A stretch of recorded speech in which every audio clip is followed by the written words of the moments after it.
स्वागत है सभी दोस्तों का हमारे इस ऑनलाइन लर्निंग प्लेटफॉर्म बिंद स्टडी पॉइंट में, जहाँ पे हम फेमस पर्सनालिटीज, चर्चित व्यक्तित्व की चर्चा कर रहे हैं।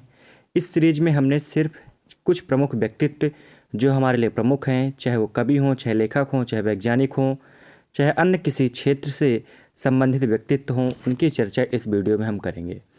इस वीडियो के माध्यम से आपका 3 मार्कर क्वेश्चन जो एमपीपीएससी मेंस, इसके अलावा अलग जो फैक्ट होंगे,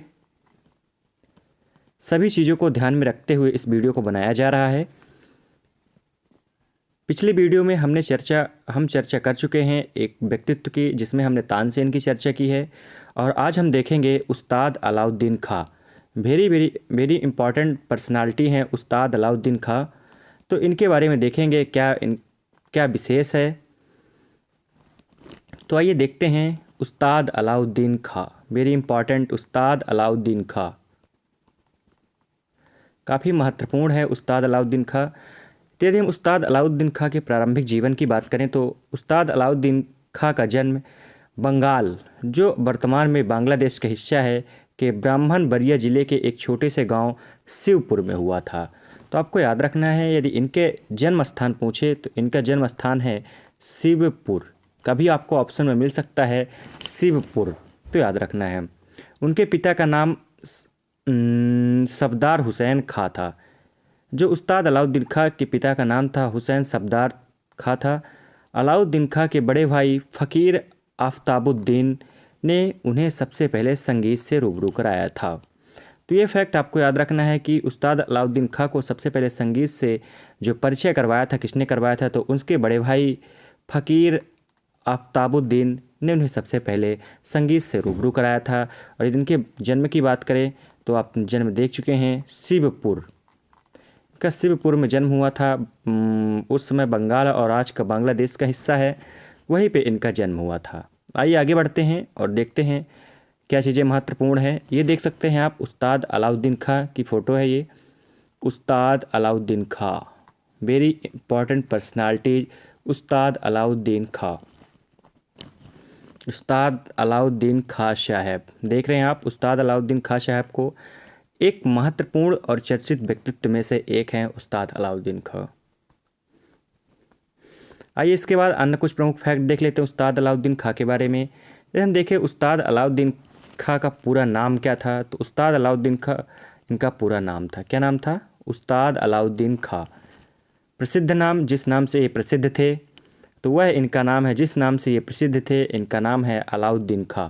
सभी इनको अलाउद्दीन खां नाम से जानते हैं, इसी नाम से प्रसिद्ध हैं। एक इनका अन्य नाम था बाबा अलाउद्दीन खां। क्या नाम था इनका? बाबा अलाउद्दीन खां। नेक्स्ट इनके जन्म की बात करें तो इनका जन्म बांग्लादेश, जो उस समय के शिवपुर, आपको याद रखना है कहाँ पे? शिवपुर, जो वर्तमान में बांग्लादेश का हिस्सा है, शिवपुर में 1881 में इनका जन्म होता है। जन्मभूमि की बात करें तो बांग्लादेश माना जाती है। यदि हम मृत्यु की बात करें, उस्ताद अलाउद्दीन की मृत्यु 6 सितंबर 1972 को होती है। कब मृत्यु होती है? 6 सितंबर 1972 को इनकी मृत्यु होती है। अभिभावक की बात करें, पेरेंट्स की, तो हुसैन खां इनके पिता थे। पिता का नाम याद रखना है आपको, हुसैन खां। पत्नी थी मदीना बेगम। कौन थी? मदीना बेगम उस्ताद अलाउद्दीन खां की पुत्री थी, आपको याद रखना है। नेक्स्ट संतान की बात करें इनके बेटे की, तो अली अकबर खां। उस्ताद अलाउद्दीन खां के बेटे हुए अली अकबर खां। यदि हम बात करें इनकी कर्मभूमि क्या थी, तो इनकी जो कर्मभूमि थी वो भारत मानी जाती है। क्या मानी जाती है? कर्मभूमि भारत। कर्म क्षेत्र की बात करें तो संगीतकार के रूप में और सरोद वादक के रूप में इन्होंने ख्याति अर्जित की है। संगीतकार और सरोद वादक के रूप में इन्होंने अपनी ख्याति अर्जित की है। यदि हम इसके बाद देखें इनके पुरस्कार, कौन कौन से पुरस्कार मिले हैं, तो इन्हें पद्म भूषण मिला है। यह पद्म भूषण इन्हें 1958 में मिला है। कब मिला है? 1958 में संगीत नाटक अकादमी पुरस्कार से नवाजा गया है, और पद्म विभूषण इनको प्राप्त हुआ है। पद्म भूषण, संगीत नाटक अकादमी पुरस्कार और पद्म विभूषण, 3 पुरस्कार इन्हें प्रदान किए गए हैं। यदि हम विशेष की बात करें, क्या विशेष था अलाउद्दीन खां के बारे में, तो इन्होंने भारतीय संगीत के सबसे बड़े घराने में से एक मैहर घराने की नींव रखी थी। तो आप यहाँ से ये प्रश्न काफ़ी इंपॉर्टेंट है, एमपीपीएससी के लिए काफ़ी महत्वपूर्ण है। अन्य प्रतियोगी परीक्षाओं के साथ साथ सभी जितने भी प्रतियोगी परीक्षा होते हैं उनके लिए इम्पॉर्टेंट है कि जो भारतीय संगीत का सबसे बड़ा घराना माना जाता है मैहर घराना, उसकी नींव किसने रखी थी। तो आपको आंसर में जाना है उस्ताद अलाउद्दीन खां ने इसकी नींव रखी थी। यदि इनकी नागरिकता की बात करें, नेशनलिटी इनकी क्या थी, इंडियन थी। ये भारतीय नागरिकता इन्होंने ली हुई थी। नागरिकता इनका बांग्लादेश में जन्म हुआ था, लेकिन आपको याद रखना है ये बांग्लादेश वर्तमान में, इसके पहले देखें जब बंटवारा नहीं हुआ था उसके पहले ये बंगाल में इनका जन्म माना जाता है। तो दोस्तों याद रखना है आपको, भारतीय संगीत का जो सबसे बड़ा घराना होता है मैहर, उस घराने की नींव उस्ताद अलाउद्दीन खां जी ने रखी थी। उस्ताद अलाउद्दीन खां एक बहुमुखी, कुछ और फैक्ट देख लेते हैं इनके बारे में।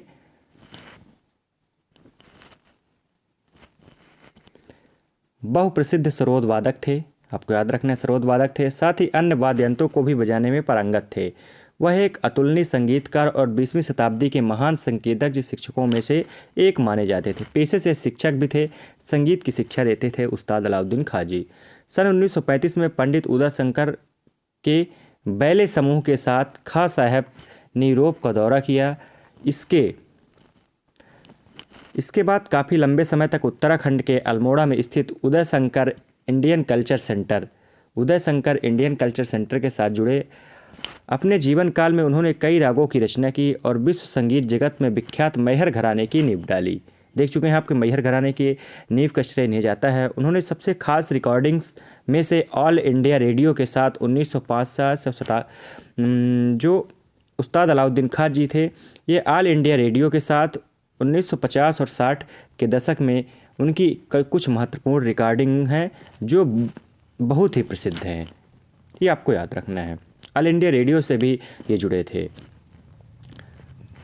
उस्ताद अलाउद्दीन खां साहब मशहूर सरोद वादक अली अकबर खां और अन्नपूर्णा देवी के पिता हैं, साथ ही राजा हुसैन खां के चाचा हैं।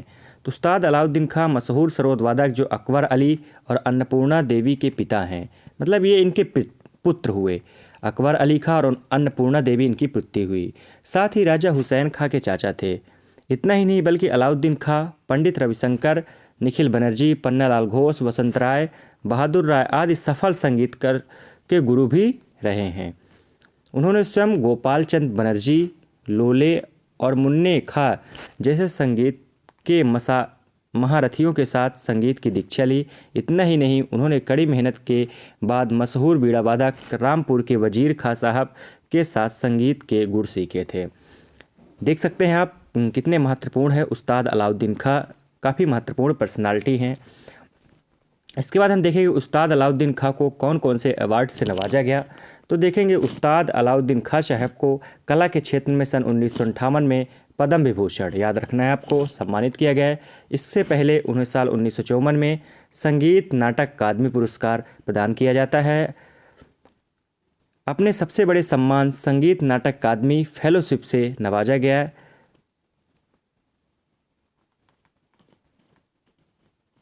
तो याद रखना है आपको कौन से अवार्ड से, संगीत नाटक अकादमी फेलोशिप से नवाजा गया इन्हें, और 1954 में इन्हें संगीत नाटक अकादमी का पुरस्कार से इन्हें नवाजा गया है। और मैहर का जो संगीत घराना है उसकी नींव भी इन्होंने डाली थी। मैहर का संगीत घराना लगभग सबसे बड़ा संगीत घराना माना जाता है, मैहर का संगीत घराना, इसकी नींव उस्ताद अलाउद्दीन खां जी ने डाली थी। तो दोस्तों ये सेशन हमारे लिए काफ़ी इंपॉर्टेंट हुआ। यहाँ पे जितनी भी जानकारियाँ हमने एकत्र की और आपके सामने प्रस्तुत की, सभी काफ़ी महत्वपूर्ण है। कहीं न कहीं आपसे एग्ज़ाम में ये पूछी जाएगी, तो आप इसको नोट डाउन कर लें या इसका स्क्रीनशॉट ले लें। दोस्तों यदि आपको हमारी यह पहल पसंद आई हो तो चैनल को प्लीज़ सब्सक्राइब करें, वीडियो को शेयर करें। ऐसी ही वीडियो हम आपके लिए लाते रहेंगे। मिलते हैं अगले वीडियो में। जय हिंद।